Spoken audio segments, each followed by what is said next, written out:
Hello, fellow risk takers, and welcome to my worst investment ever. Stories of loss to keep you winning. In our community, we know that to win in investing, you must take risk, but to win big, you've got to reduce it. My name is Andrew Stotts from A Stotts Investment Research, and I'll be your worst podcast host today. And I'm here with featured guest, Marcia Reynolds. Marcia, are you ready to rock? I am. Thank you. You're welcome. I'm glad to have you. And let me introduce you to the audience. Dr. Marcia Reynolds, Master Certified Coach, is fascinated by the brain, especially what triggers feelings of connection and possibility. I love the possibility part. That's awesome. She draws on her research and life events as she helps coaches and leaders make conversations into transformational experiences.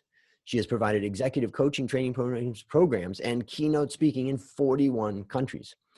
Interviews and excerpts from Marcia's books, Outsmart Your Brain, The Discomfort Zone, How Leaders Turn Difficult Conversations into Breakthroughs, and Wonder Woman, How High-Achieving Women Find Contentment and Direction, have appeared in many places, including Fast Company, Psychology Today, and the Wall Street Journal. That's a good mix, business and psychology. But her latest book, Coach the Person, Not the Problem, became a bestseller the day it was released this past June. Marcia's doctoral degree is in organizational psychology, and she has 2 master's degrees in education and communications. My gosh, someone would think, what a studious woman. But she also feels she's gained an invaluable education when she turned 20 in jail. With the support of her cellmates, she chose to rise back up and show the world she could succeed even when she was told she would fail. She went on to accumulate degrees, rise up in male-dominated corporations, and now teaches leadership and coaching classes worldwide. She's recognized by the global gurus as the #5 coach in the world. And oh my goodness, am I happy to have you on today. Marcia, take a minute and fill in further tidbits about your life. Well, yes, I do have degrees, but that's because it's my favorite hobby, is learning. But I always say that that time in jail was my best degree, because I truly learned about people and life and what was important, and about myself, and what I could do. So that was like a pivotal moment for me to say, you know what, I can do this no matter what people say. And get back up, and helps me to deal with when I make bad decisions, because I've made many of them and still come back. And so I know I can do that. I mean, I know the experience of being knocked down at a young age. When I was 14, I was in what was called the Dan Street Detention Center in Akron, Ohio. And I was there which was a juvenile jail. I was there because I had basically freaked out at my parents' home, smashed out windows. My parents called the cops, and the cops came and arrested me, and my parents filed charges of incorrigibility at the age of 14. Now, of course, I was high on drugs and many other things that I was doing at the time. But the point is, I went into that jail. I was in there about 2 weeks. Then they moved me into, I'll never forget. I know my mom's listening to this, so let me just reveal this one story. Basically, they pulled me out of the jail cell on the day that the judge wanted to, cure the case. They got me into the courtroom, and my parents were on one side and I was on the other. And the judge looked at my parents and said, do you want me to be tough or easy on him? And my mom said, tough. The judge put me into a halfway house, or what's called foster home, which I stayed in for that summer. And then eventually, the story goes on from there. But the point is that, unfortunately, I mean, I did learn from being in jail, and what I learned is that I don't want to be in jail, and therefore I've got to be more sneaky. And that's really what I learned in that point in my mind. But ultimately, what I learned is sometimes when you get knocked down to the bottom, it makes life a little bit easier, because as we go through struggles like right now during coronavirus shutdown and all that stuff, I can think to myself, I can make it. I can do it. Yep, right. Totally. So now it's time to share your worst investment ever. And since no one ever goes into their worst investment thinking it will be, tell us a bit about the circumstances leading up to it, and then tell us your story. Okay. Well, we had a little conversation before about the difference between being an author and a writer. And I always saw myself as a writer and wanted to write books. And so when I left my last corporate job and had time, I wrote this book, and this woman said, oh, you must work with this book packager. She's going to make life so easy for you. She'll make all the decisions. She'll find all the people you need, you know, to do layout and covers, and you won't have to worry since you have no experience. And I had no experience. And so I trusted her. It seemed a little expensive, but I didn't realize that every little thing she'd like, oh, you have to pay extra for this. You have to pay extra for this. And at one point she even had me pay what turned out to be a friend of hers who was an artist. She convinced me that, oh, having original art as a book cover would be the best thing. Well, of course, my next book, which was hugely successful, was just clip art, and it was great, you know, but I believed her because I didn't know better. And after like $40,000, which of course I never made back, and the reason being that I never made it back, this was the worst. She went with this title that I thought was catchy, and I had no idea. So the title actually kept me from getting reviews and getting it in bookstores. The title was Capture the Rapture. Well, I'm Jewish. I grew up a nice Jewish girl. I had no idea that the rapture had anything to do with any religion. And when I went to bookstores, they're like, well, it must be a Christian book. And I'm like, no. Well, but the rapture. And so that she didn't even catch that or tell me. So I spent all this money for books that are still what's left sitting in my garage.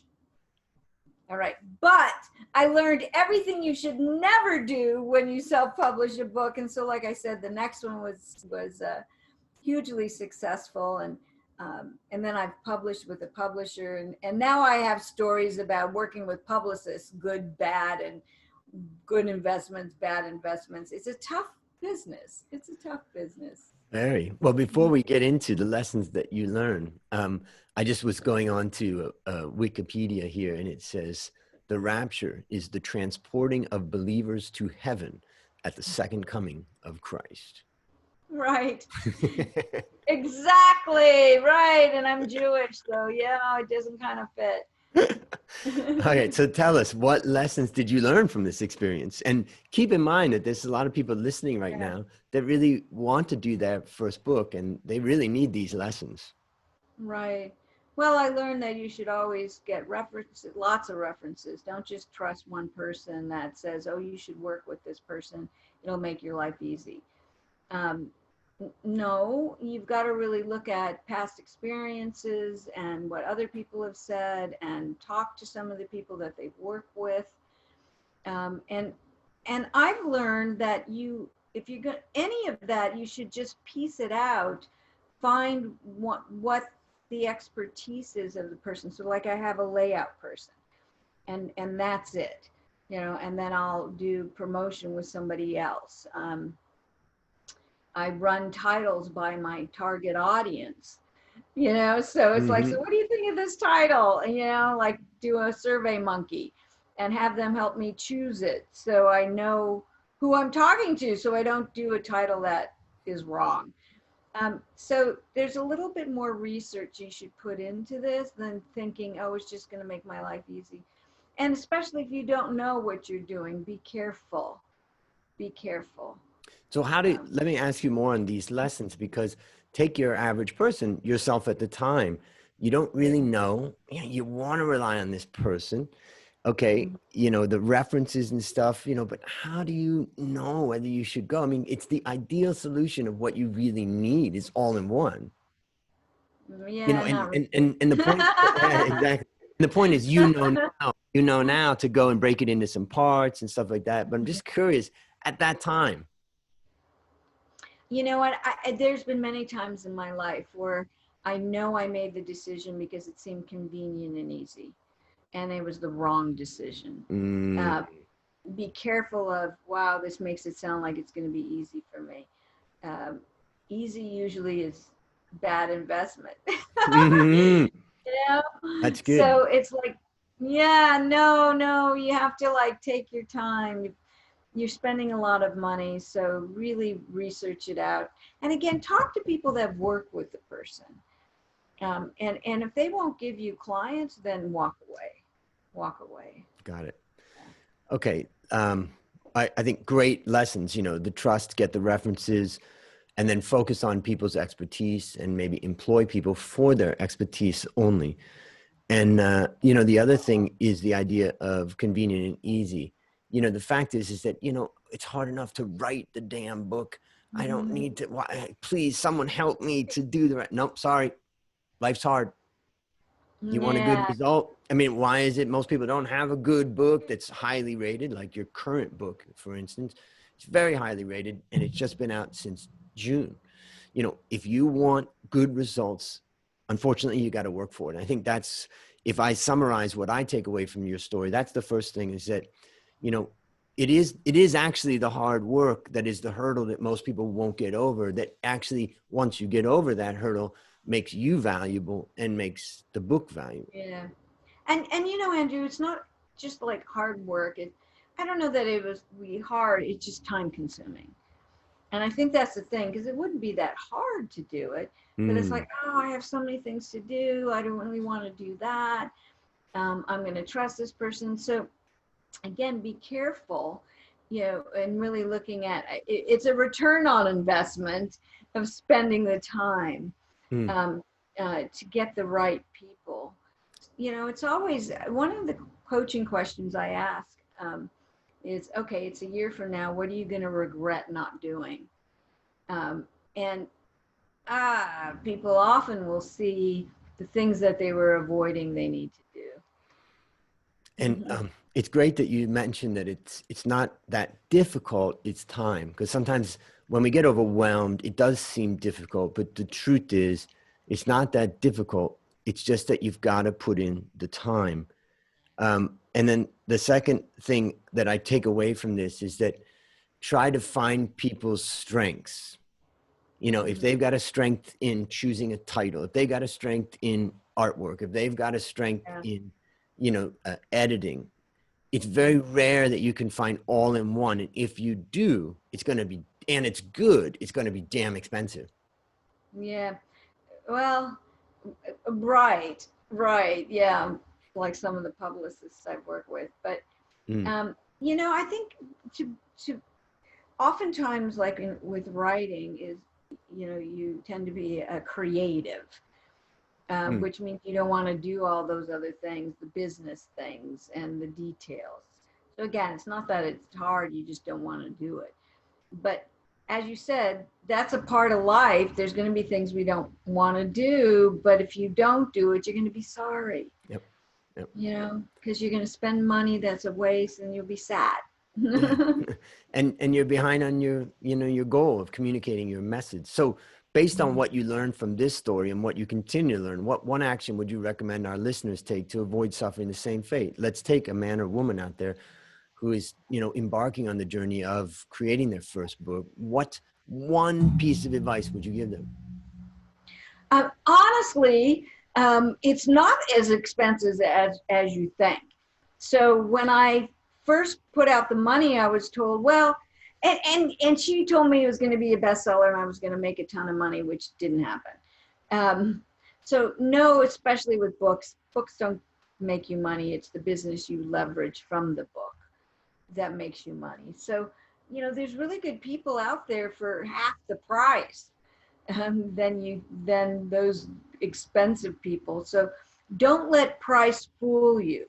So the layout person I've used a number of times, she's not cheap, but she's not the most expensive. She's right in the middle, and she's fabulous. Mm, okay.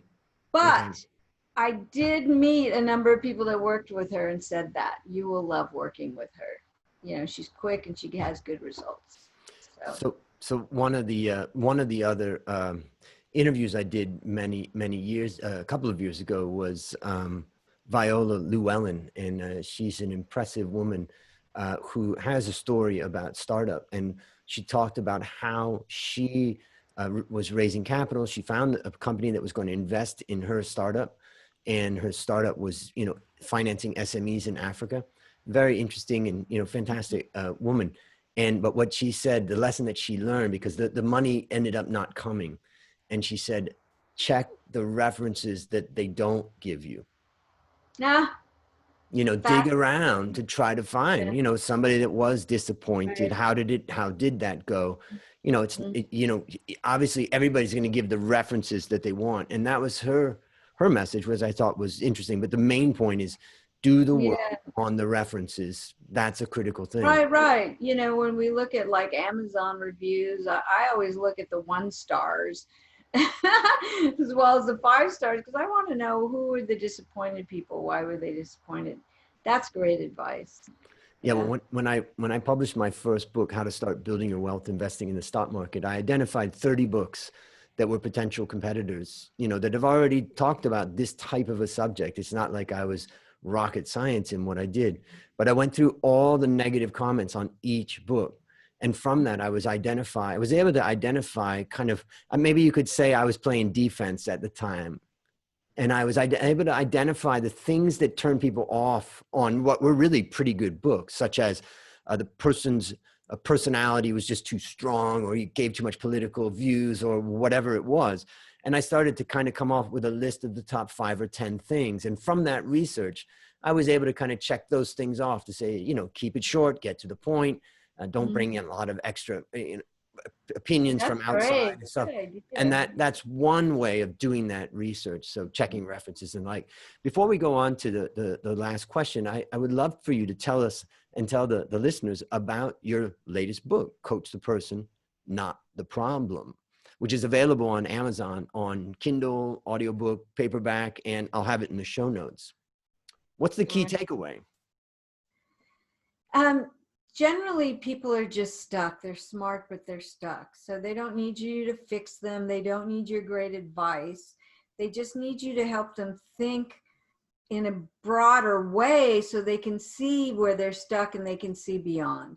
And that's so powerful for people to have that aha moment. Like, of course I didn't see this because I was looking over here. I was afraid of moving forward that this would happen. And so this is about just helping people think more broadly for themselves. So it's written for coaches, but whether you're a leader or a parent, there's great advice for helping people reflect on their thinking so they can see beyond this box that they're stuck in. And in the book, you're talking about this reflective inquiry.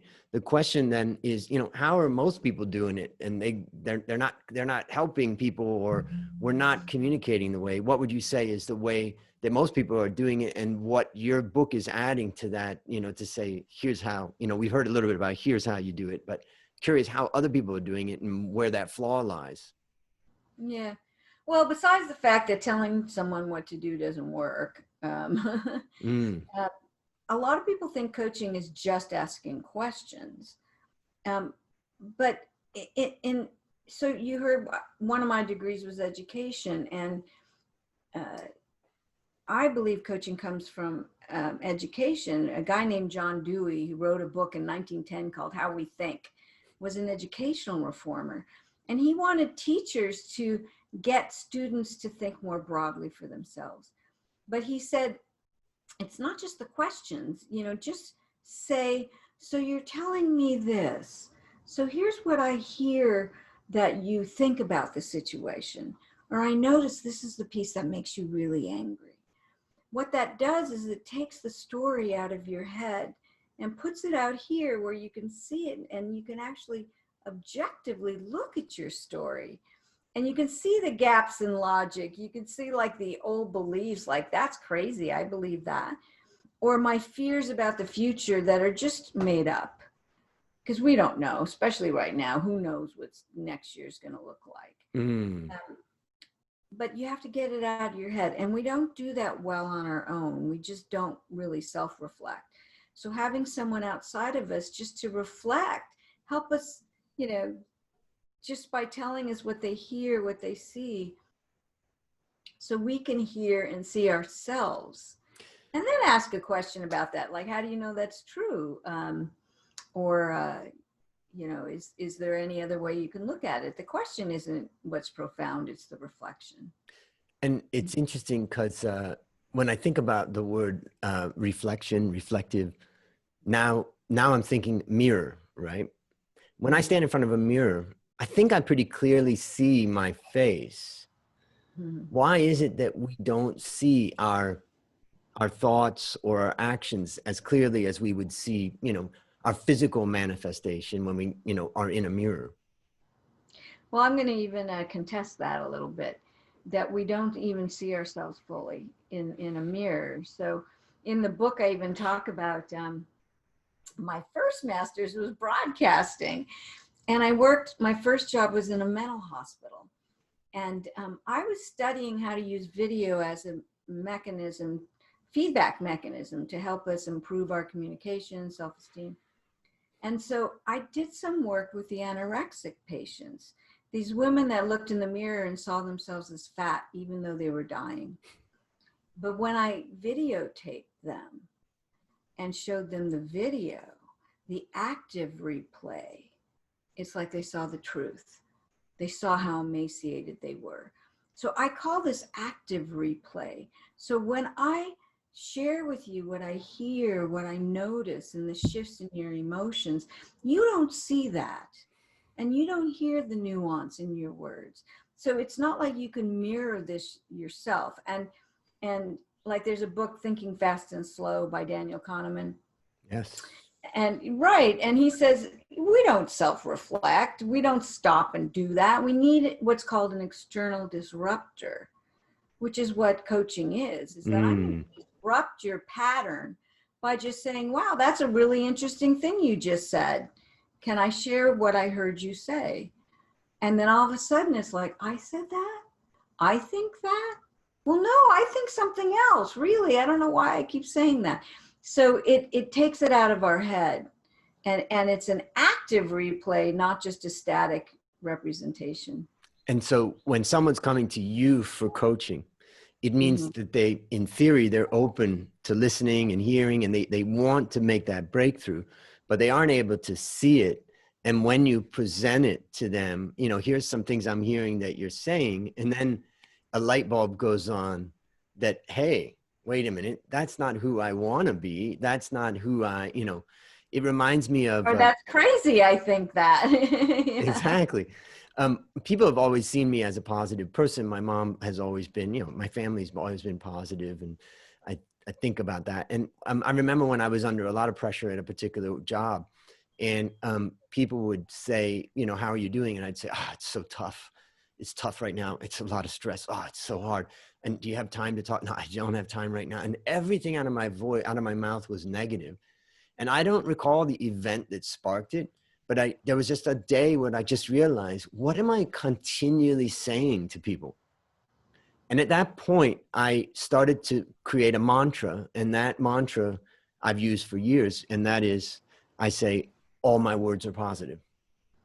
And that is my mantra, that I say, all my words are positive. All my words are positive. I try to repeat that regularly. And by doing that, it helps me to become aware when I am going off on that, which I believe is damaging when you just go off on a tangent about how bad everything is. So that's a tool that I've used. It wasn't, I can't remember how the breakthrough happened that I was able to observe myself, but it's this observation that you bring to clients, which is fantastic. And let me ask you, if any of the listeners, want to get in touch with you or something, I'll put everything in the show notes about the book and everything. But if someone says, I need Marcia as my coach, how would they do that? Well, my website is covisioning.com. So okay. One word. Yep. And that's the best way to find me. Perfect. Yeah. I'll have that on the show notes. All right. Last question. What's your number one goal for the next 12 months? Well, actually, I'm doing this massive program called Breakthrough Coaching with this World Business and Executive Coaching Summit. So it's going to be a 6-month online program where you're really going to learn how to change people's thinking, help them have breakthroughs. And it's a massive program with resources and videos and practices and coaching and mentoring. And I'm so excited, but it's overwhelming. But when I do coaching demos for them, I get 2,000-3,000 coaches show up to see me coach. So That's amazing. yeah. So there'll be participants from all over the world that are interested in this, and that's exciting to me. Mm. And is there a link to that I can put in the show notes, or is that a private event? No, it's not private, but it's not quite up yet. Okay. But you know, again, if you go on my site and sign up for my newsletter, I'll be announcing it. Perfect. We're going to have a free masterclass next month, and I'll see if I can't get that link for you. Perfect. I'll put it in there and I'll be there. All right, listeners, there you have it. Another story of loss to keep you winning. To find more stories like this, previous episodes, and resources to help you reduce your risk, visit myworstinvestmentever.com. As we end, Marsha, I want to thank you again for coming on the show, and I want to congratulate you for being one of the brave ones. I say brave because when I ask most people to come on the show, they say, no, Andrew, I'd prefer to talk about my winners. So you've now turned your worst investment ever into your best teaching moment. Do you have any parting words for the audience? I think you just said it, that as long as you learn from an experience, you should never regret it. Beautiful, beautiful. Well, that's a wrap on another great story to help us create, grow, and protect our wealth. Fellow risk takers, this is Andrew Stotz, your worst podcast host, saying, I'll see you on the upside.